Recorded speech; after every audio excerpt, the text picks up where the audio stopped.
breakup हुआ है, okay, all right, let's go out, bro. Breakup, let's go out, party, man, we'll party. You'll feel cool. Then on the other side, women said, what happened? And they want to talk.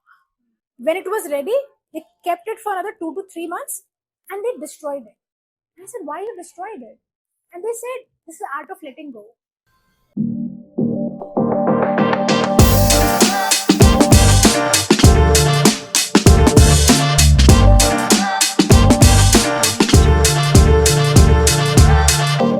So, hello everyone, I'm Vardaini. I'm Aryan, and welcome to another podcast by Onrek. We have got a very special guest with us today. She has done her postdoctorate from Cornell University, and for the people who don't know, she is an alum of IIT Roorkee. Besides that, she is a 4 times TEDx speaker, and also she has also founded Enso Life. So, welcome, Dr. Diksha Sharma.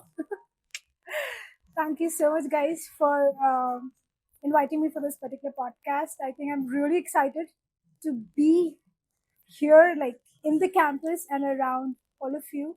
So, would love to interact more with you around questions which are specific to IIT Janta. Yeah. So we'd like to specifically dig into emotional intelligence, Okay. that what you have specialized into. So for the people who don't know, we'll be starting with an overview of what emotional intelligence is. Okay. So, emotional intelligence is basically it's very simple. So, if you talk about intelligence, it is what? It's the ability to solve a problem, right? Emotions is what? Emotions are basically an instinct which we feel when we have a particular stimuli. So, it is the output of, or you can say, a response to a stimuli. So, emotional intelligence is basically the ability to perceive, acknowledge, process, manage emotions of oneself and others. So it is just an ability.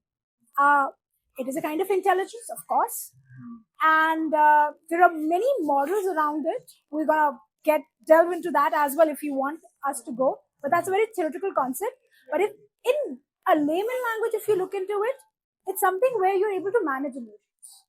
So we're gonna get into myths also. I think we'll love to go around that question. Having said that, emotional intelligence is not something. It's not a new concept. People get really intrigued or they get intimidated with this word, emotional intelligence. If you go back, have you ever seen in your house something is going haywire and your mom looks at the emotions of the house and then she throws entirely a different topic. So the environment, the ambience of the home changes and everybody starts laughing. That is AI. So it is coming from generation to generation. We just gave it a name, emotional intelligence. So guys, don't get intimidated or like it's a very complex thing. Definitely, the application of EI is something which is very unique and it has a lot of future. And amalgamating with AI is another aspect. But having said that, EI is coming from us humans. So it is us. So there is nothing new about it. Just a jazzy word, emotional intelligence. So, yeah, as you mentioned, emotional intelligence is a big word. It intimidates us. And there is another word that is emotional quotient, EQ. Yes. So, these two words, how would you differentiate them and how are they linked? Nice question, Vardhayani. So people think EI and EQ are different. But EQ is nothing. It's just a score of emotional intelligence.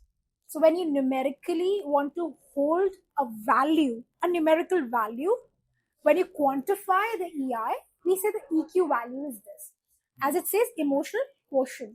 So it's the quotient, right? It's the score. Emotional intelligence is the ability. It is the intelligence itself. And how you measure it is with EQ. That means the EQ is the number. So there is actually no difference in between the two. People confuses a lot, but you don't need to confuse between the two. Having said that, the only thing which you need to remember is that EI and EQ are talking about the same thing. But EI is actually the intelligence, theoretically speaking, and EQ is a number. Like whatever scale you're using, whatever model you're using, for example, using GNOS model or any other model, whatever you use, the number, like exact number, like 23.4, 56.5, whatever the score you get after going through that test, that is the EQ score. That's the only difference. So diving into that, so people have this doubt: is it something which is naturally present, or it can be acquired by someone? Good question. All right. So there are many models. So if you talk about EI, we see it as an ability, as a trait, both. In terms of models, I'm not talking the definition which I just told you. So there are three models, I should say. The first one is the ability model, which is where EI is something which you can learn. It is an ability. Like playing badminton, learning swimming, playing chess. It's an ability. You can learn with time. Okay. The second is the trait, which is the intrinsic characteristics which nobody can take from you. So you have some specific characteristics which only you have it, and like people are like, oh, he's so good at this work. How he is doing this, or she's so good at doing one particular thing like swimming, or maybe the way you're talking, or you have this gift of that which is very unique to your identity. So that is trait. So some people said no, it's a trait, it cannot be learned. And then some people came up with like a bigger aperture at looking at things, and they said that no, it's a mix of both. You can learn few aspects of EI, and you cannot learn few aspects where it comes in like instincts. Instincts you cannot learn. Kind of you cannot learn. Some people learn with time as well, but some part of instincts you cannot learn. So, for example, when you look at somebody and you just sense that person is sad, it's not everybody can't do that. That you can just get the other person how the other person is feeling. He's your friend, and sometimes you really are like into that person. He's a really good friend of yours, but you never make a sense of it whether he or she is going through something. You are happy with that person, but there'll be other friend who like, अरे, इसको कुछ दिक्कत है यार, मुझे ऐसा लग रहा है. That's an instinct, that you just make out कि कुछ गड़बड़ हो रहा है. So, relating to our college lives, me and my friends and everyone here, something that is really common is social media and sadly substance abuse, right? How do you think these two affect emotional intelligence? Okay, this question is really cool because I did one study as well. So I'm going to take the two paths now. One is the research base, and the other one is which I feel I can tell with some kind of wisdom, which I have attained with time. So the first one is I did a study where we found that the people, like the smoking habits, specifically worked on smoking habits. The EI of people who were doing smoking habits was way more less than the people who were not, or the tendency to get back to smoking habits was higher for people who had lesser emotional intelligence. That means, having said that the ability to manage your emotions is less, and for the people who have tendency to retain and sustain smoking habits, right? So having said that, there's another study, I mean in the part of this study which had an amazing like everybody knows about it, but it came in our data, and that was the males have higher tendency for smoking than females. And the reasons were the social status, the validations, the kind of groups you are into, and the way the identity of males is being depicted in the social setups in the younger generation. So, for example, नहीं कर रहे तो अरे यार क्यों नहीं? Let's do it, यार. Tension हो रहा है, bro. Tension, stress है, भाई, stress है. So, the moment the stress is, you'll have that in your hand. This association is being created by people who you look up, because you feel that, oh, they're very, like, they're classy, they're amazing, the guys you want to look like, the macho guys, the definition of it, right? And because of that pseudo definition, the younger minds, those soft heart minds, get a very delusional aspect of how they have to act like a strong man. With women, there was, but not much. And one of the reasons is because I did one of the podcasts with Business World, healthcare in India.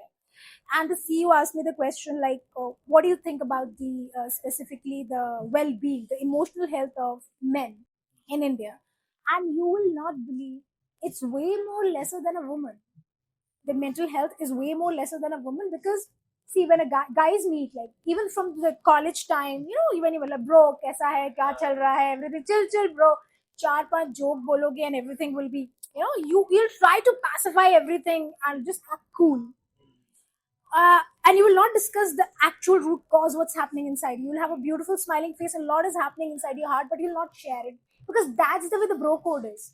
So breakup hua hai. Okay, all right. Let's go out, bro. Break up. Let's go out. Party, man. We'll party. You'll feel cool.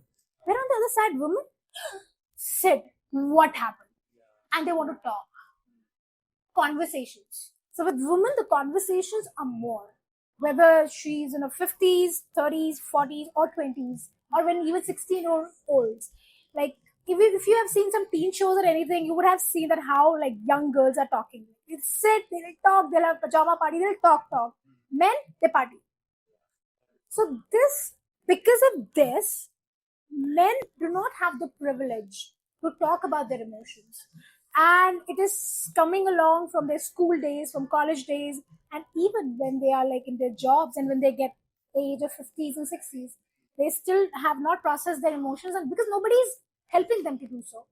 So half of it is because what they have perceived is in social status, and secondly, what they're supposed not to do. Like, men is not supposed to cry, men is not supposed to be emotional. I think these are all myths because of which underlying well-being is degrading, specifically in men. I mean, it's happening in women as well, but I have way more concern for men because women talk, men don't.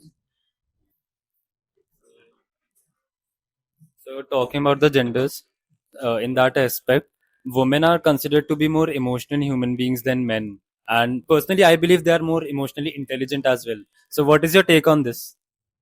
You said one of my finding of my study actually. So we found that my sample was from the working professional from India, Dubai, United States, and we found that the EI in women is way more higher than men. That means they are able to manage their emotions way more better. And I will throw one neuroscience stuff here. So left and right hemisphere of the brain, there is a partition called corpus callosum, and it's way more thicker in women.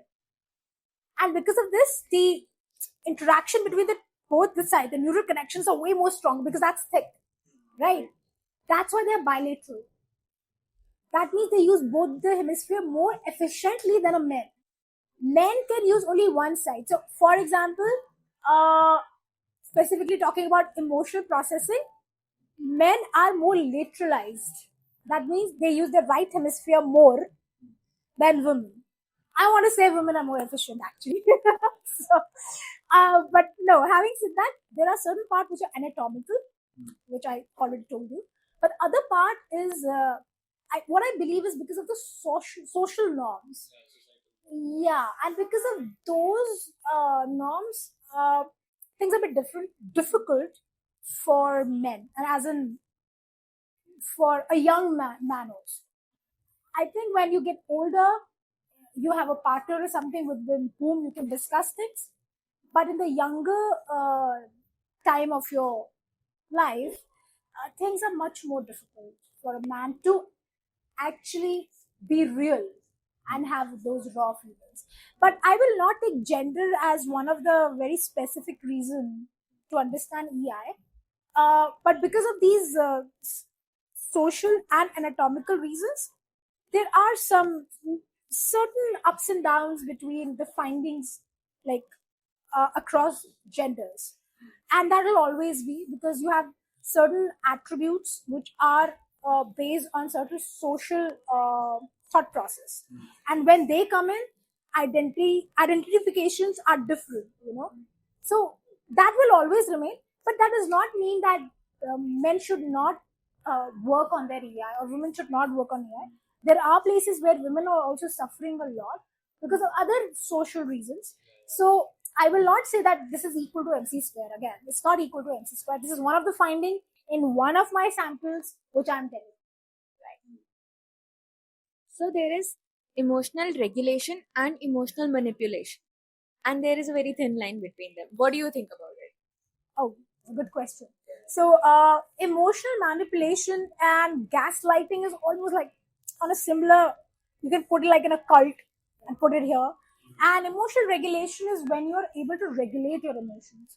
Uh, and there's a fine line, of course, but when you look at emotional regulation, it is more about how you regulate your own emotion or help the other person to with some kind of interventions that, bro, this is not working. Like, why are you acting like this? Or for yourself, that whatever you're feeling, why I'm so angry, why I'm not able to work around my sadness. What is the fallout of that? So emotional regulation is fine, but emotional manipulation is something which comes in the category of kind of a gaslighting only, wherein there is one person who is actually having the whole trust in you, and the other person is a manipulator. And it happens a lot, often in relationships. It happens in relationships, and I believe the genesis of understanding where are you and your who you really are comes when you actually come in relationships. You realize who you are and what exactly you want from your life. Yeah, because friends, you are a different person. Home, you're a different person. Classroom, you're a different person. Maybe you go to an office, you have colleagues, you're a different person. But when you're with your partner, it's entirely you, and you learn something about yourself. So at that time, if you find some emotional manipulations are happening, this is because this is a very fine line. Manipulation is basically about that when you are saying ये तो हुआ ही नहीं था, ये ऐसा था ही नहीं, why you're not supposed to cry on this, or the person is very emotional and you're using that person as a mean to get whatever you want to do. So these are few things which comes in this category, but definitely there's a thin line. But emotional regulation is way more different than emotional manipulation, and their applications are way more different if you actually look at it. So I stalked your LinkedIn profile and I came across a very interesting term, Enso Life. So what is it about? What does it do? Okay, interesting. All right. So I have been working on emotions from a very long time. All right. I did research.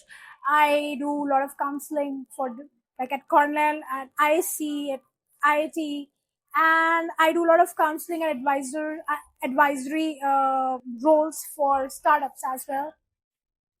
And I found, you can talk about emotions, you can do research, you can publish a book on something, and which I did, but still people will not like connect to what I'm trying to tell you. I have to find a very simple meaning. So, for example, I asked Vidhi, which is your favorite song? Tell me. So I'd say Heat Waves by Glass Animals. Oh, even I like that. See, so even if this is lucky that I like it, so I am corroborating my statement. But if I would have said no, I could have asked like what else, and there must be one music in like one artist which is common between me and her, right? And having said that, I found music, art is a very beautiful way to connect with you. You can vibe with music.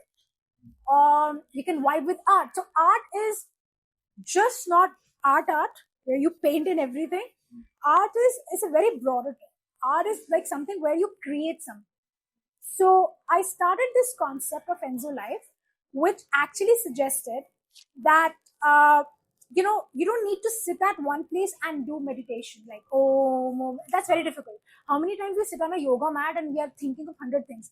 Assignment nahi hua, ye nahi hua, and for us it's like grocery nahi aayi, are publisher ne ye nahi likha, ye nahi, and you think 100 things at one time, right? That's not the way we do. But there are people who are okay with that. Like, they sit on a yoga mat and they do proper meditation, and it's amazing. And I'm okay with that. But there are few people, they get distracted easily. So what is that way where your mind is at one place, right? So Enso Life is a meditative experience platform where we use art, music, and texture as therapies to insinuate what you're feeling, instead of just like sitting with you and like a chalo life mein kya ho raha hai. Like, that's very difficult to do. I'll give you one example. So I was just counseling with one of the founder, and he's amazed. Like, he has a very big startup, amazing. Like, he's earning well, and he wanted to talk to me, and I was like, okay, fine. And we started talking. He was like, no, everything is fine, everything is chill. I have a really good startup, and he's talented guy. But it took me 3 sessions to break him down into tears to what exactly was the issue.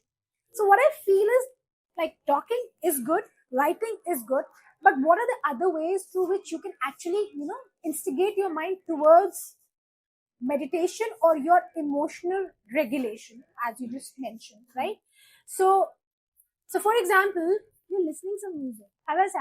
It has ever happened that you get those goosebumps? Any music, or you dance, you get goosebumps. Something in which you get into that vibe, right? Some people like to do art, some people like to do sketching, and they lose the distractions, and they're totally into it, right? So when you do that, what happens? There is something called default brain network that gets activated. And with what happens at that point of time is that you are in that particular state. You're neither thinking something of the past nor of the future. It is just that task. That's it. Nothing else is in your mind. And to achieve that, it's very difficult. And that's what exactly you were supposed to do on the yoga mat, right? So now you're just sitting, maybe you're doing some sketchings, or maybe you're like just vibing on a guitar, or anything which makes you feel in rhythm. And the reason we have arts, if you just see from the past, there's a reason for that. Like how the brain acknowledged that we need to have art. I am a person from the science background, okay, from electronics and all this blah blah. Even now, what we do is everything is into machine learning and deep learning. But having said that, this always intrigues me. So there is something about Van Gogh. Have you ever heard of Van Gogh? Yeah. So he's an amazing artist who died in the early age, like in 30s, because he himself was going through a mental health issue. He killed himself. But his beautiful paintings, if you look at it, because there was only one way he could look at the life, like the way. So he had some issues. So what he saw was everything was yellowish. So if his paintings, there is a lot of yellow strokes in it. So that's the way he understood the world, right? So if I say we see everything in Vibgyor, right? Nothing in ultraviolet, nothing in UV, right? And infrared, right? So we see between that. That is the inability of our eyes to see beyond Vibgyor, right? But they are still here, right? That frequency is still here, right? So similarly, even Van Gogh, when he used to look at the world, he has this inability to look at in one particular way, and he would only see the yellow tints. And that's what he depicted in his all the paintings. But having said that, it was all about mental health also. He was trying to talk about emotions, and eventually he killed himself. I think he killed it with a gun or something, and he had a brother as well. So it's a very beautiful story to understand that how art and emotions are connected, and why humans, like as you see, as we evolved and in human civilization, emotions and art were always related, and how everything was depicted in form of art. Why? And why art became such a beautiful means of understanding things. And art is just not strokes. It is in lyrics, it's in Mozart, it's in different beats, new instruments. I mean, Hans Zimmer, if you have heard of, Interstellar guy, who gave the music, the Dune guy, right? So how they're making new instruments and they are creating music. This is one aspect. But the mind is always attracted to some kind of beats. Why? So these are few things which makes neuro art a very beautiful concept. So even if you ask like me, like we did certain research where we scanned the brains while they were being fed some stimuli, maybe an art, maybe music or something, and how they are perceiving it.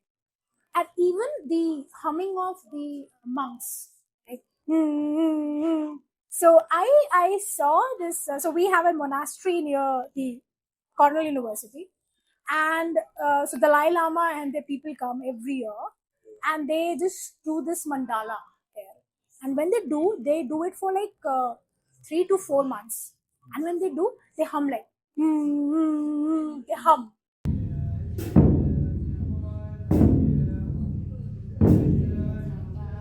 And with your humming, they're just doing that. And I was impressed looking at it. And then we were there because we wanted some monks for our studies. Like we wanted, like when they hum, what happens in their brain, right? When you hum, like don't hum it from your mouth, hum it from your ears. Like, when your ears vibrate, there's a reason why we hum like that.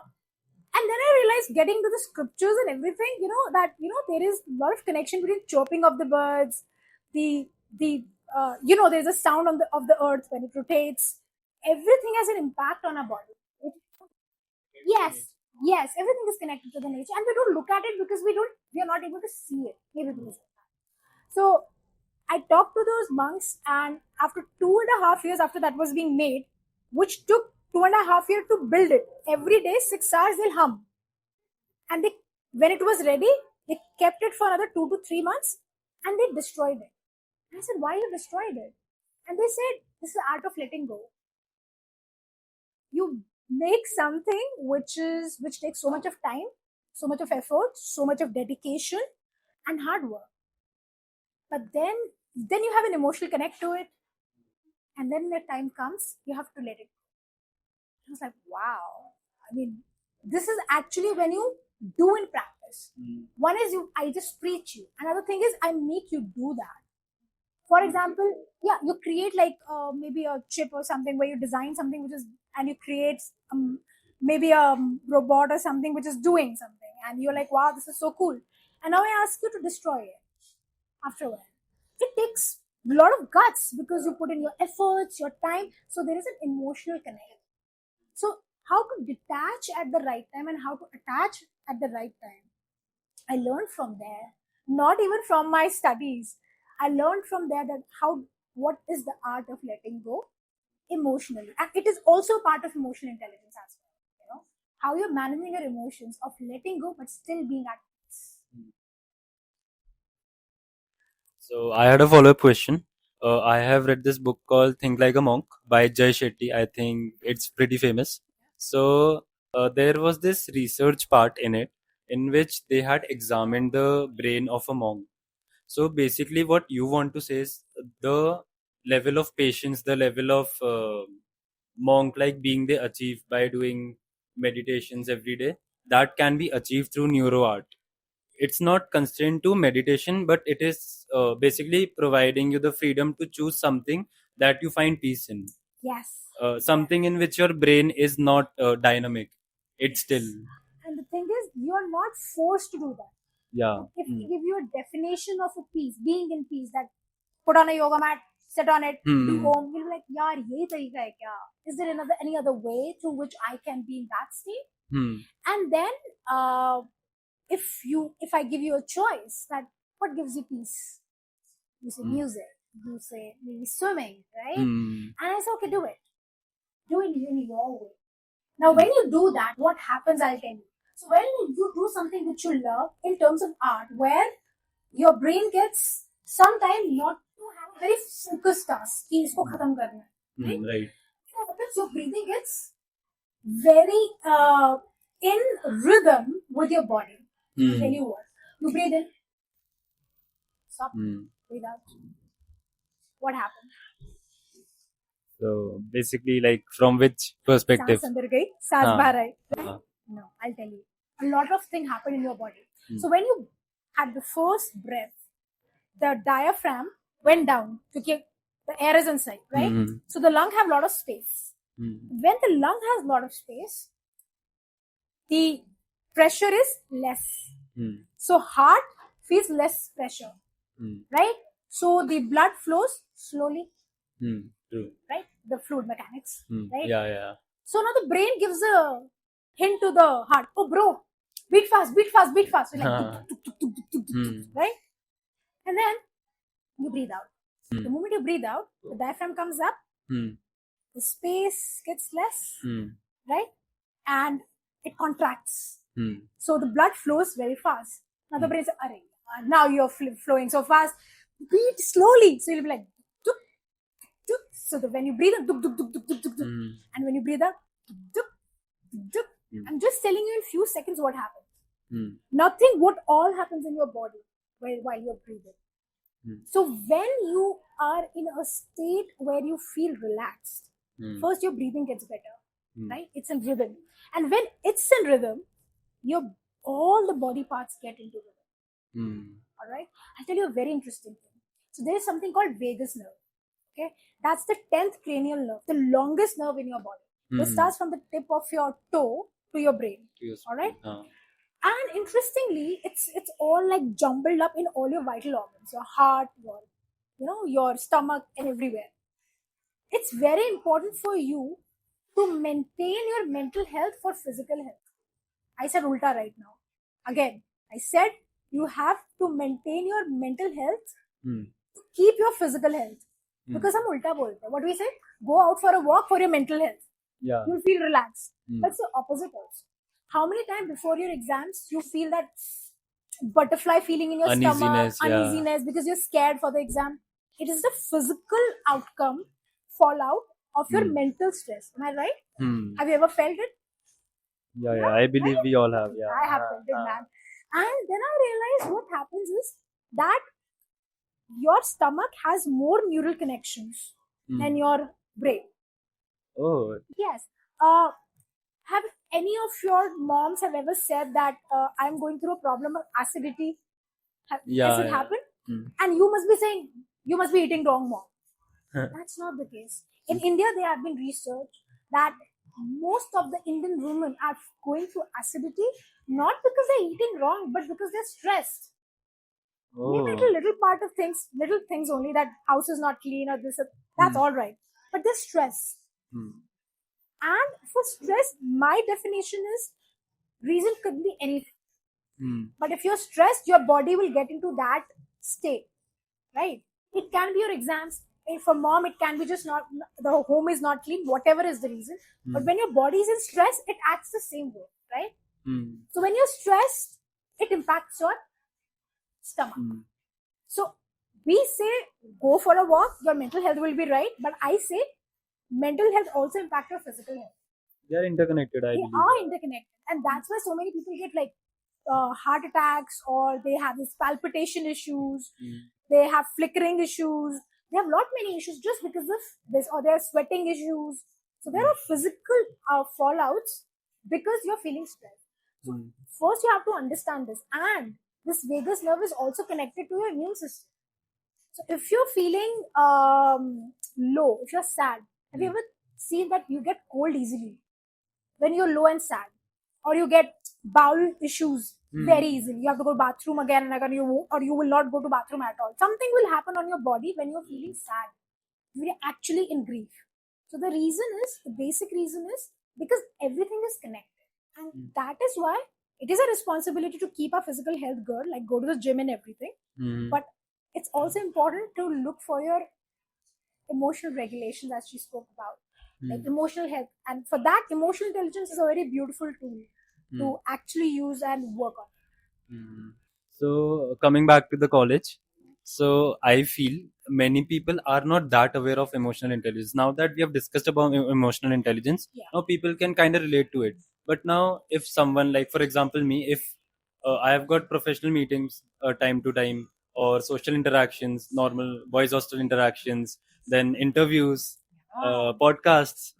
So how do I like get better at my game when it comes to emotional intelligence, according to you? Good question. So I think EI has applicability everywhere, be it from a very young age, like from the school, how you're making your friends. Are you part of the groups? Are they kicking you out of the group? Are you feeling the sense of belonging in the group? And what are you doing to get validated all the time to be part of the group, right? Yeah. And then coming to the college and feeling lonely and not getting any connections, or having wrong kind of people in your life, but not able to let them go because you feel, oh, I will be alone if they go away, right? And not able to express your emotions, what bothers you in a group or in a team. And this thing happens and get implicated everywhere, imprinted everywhere, I should say. So having said that, for example, you are part of the some groups in the college. Yes, clubs. And you feel that this is not working out for you, or this is something which you think should improve, but you're not able to speak about it. You're uncomfortable. ये feeling केवल आपके club तक नहीं रहेगी. This will get imprinted in your relationships as well. Art of saying no. You don't know how to say that. The other person, like as you just mentioned about the emotional manipulation, you will become victim of it even if you don't know how to use EI. What I'm trying to tell you is that in every sphere of life, if you don't know how to use EI, it will impact you. This is one thing.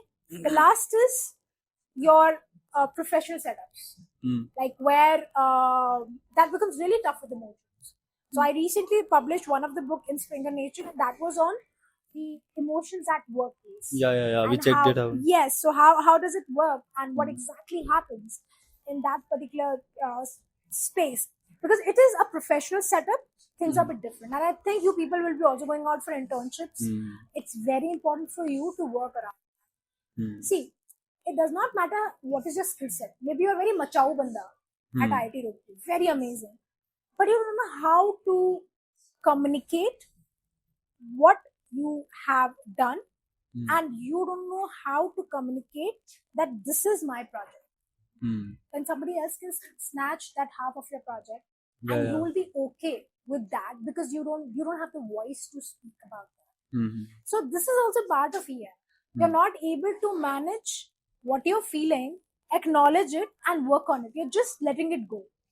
And because of that, you will become the scapegoat. Every time things will happen to you. And it's just not the internships, it can happen at the workplace also. You have done it, but you are not given the acknowledgement of that this is you, this is your work.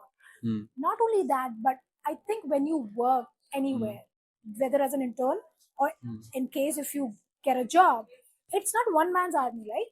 Like right now you are like in a place where you're just sitting in your room coding, or you're in the library. It's like right now you feel like it's only me.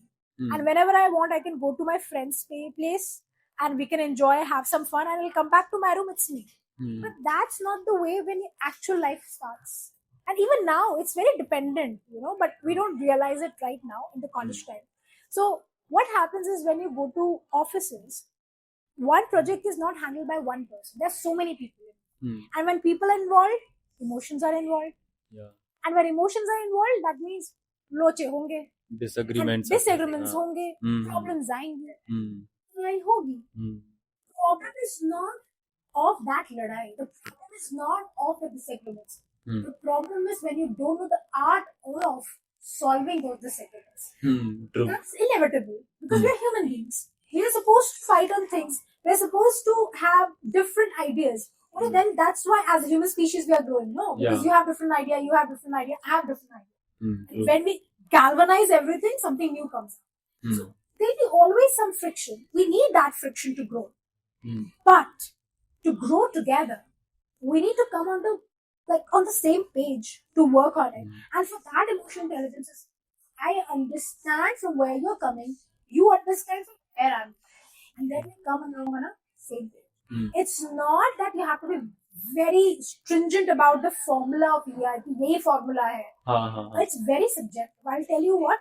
So when you talk about higher officials, the higher people with a higher management powers, they need to have higher EI, but in some cases they need to lower that EI also, so as the work is done on time. Because if they're a good impact to an intern who's not working properly, to an employee who's not working properly, ultimately काम तो नहीं होगा ना. That is not the basic idea. The basic idea is the team is working together, so the work is done on before the deadline, not on deadline, before the deadline, and efficiently and with quality. Right? That is the basic idea. And the work is done in such a way, that is the work of the leader, that we team members are able to create some new ideas, so as a team we look different from the other teams. Right? And in the midst of that, a lot of stuff will happen. Emotional issues will come, frictions, conflicts, everything. But that need to be solved. And for then, there the emotional intelligence came to it. It is not that I have to be a super impact. नहीं यार, वो नहीं कर पा रहा है क्योंकि उसके साथ ये दिक्कत है. But when the deadline is here, you have to respect the time. If it's not possible, then I'll make sure that I give your work to somebody else so the work is done. This is one of the examples. So what I'm trying to tell you is there is one problem with EI that people think that high EI means you're very emotional, right? So that means you're weak. Most of the people take it in a wrong way. I think there was one question on myth. I think I'll answer it right now. And that the basic thing about EI is that high EI does not mean that you're way too emotional. High EI means you know how to manage your emotions. And frankly speaking, it's okay to be emotional until you know how to manage those emotions. It'll be fun to have people who are highly emotional because they can sense things. Yeah. But ultimately, you should not go haywire around it. Like, I'm emotional, तो मेरे से कोई काम ही नहीं हो रहा. I'm totally broken. Yeah. They should not overpower you, and that is the role of emotional intelligence. Emotions, getting emotional, and emotional intelligence, they are different things. Yeah. Again, what I'm trying to tell you in the very beginning, I said they have just used the word, so we get intimidated, we get confused. The only thing is when you are given some kind of emotion, for example, you're very sad about something. It's overpowering everything. तुमसे काम नहीं हो रहा है, तुमसे class नहीं जाया जा रहा है, you're not able to complete your assignments, anything of that sort. You're not able to sit for the interviews, you're not able to prepare for anything. So if something like that is happening in your life, and then that means you're very emotional. Once you make up your mind, okay, I am emotional, that's why I felt these things, but now I have to regulate it. But we're still gonna figure it out. We have to figure it out, and I have to use my sadness as a means to work harder. So as I come out of this glitch, whatever is happening in my matrix of my life, as I come out of it, that is emotional intelligence. Emotional intelligence does not mean that you are emotional or you're weak. People think that higher emotional intelligence means, oh, you're a weak person. No, I think they are stronger people. They feel emotions. They may or may not feel emotions. That's up to them. But they know how to manage it. That is the basic idea. So, as you said, correct me if I'm wrong. So, I think it's in 2 steps. It can be broken down into steps. So, basically, firstly, you have to realize that what you're feeling, that because that is what most people neglect, I feel. Yeah. And when you know what you're feeling, you need to work upon it. That is how it works, right? Perfect. Yeah? Perfect. Yes. That's what exactly it means. There is so much overwhelming stuff happening. ये भी करना है, ये भी करना है, वो भी करना है. सबसे बड़ा issue life में लोगों के relationship issues ही है. Label is still, the baggage is still there. They think, no, there is no baggage. Oh, I'm in a new relationship. Everything I'm gonna start making mistakes. No, look, there's something here and on my back. Like, bro, what it is? And I just saw and I literally saw a huge, beautiful box jellyfish.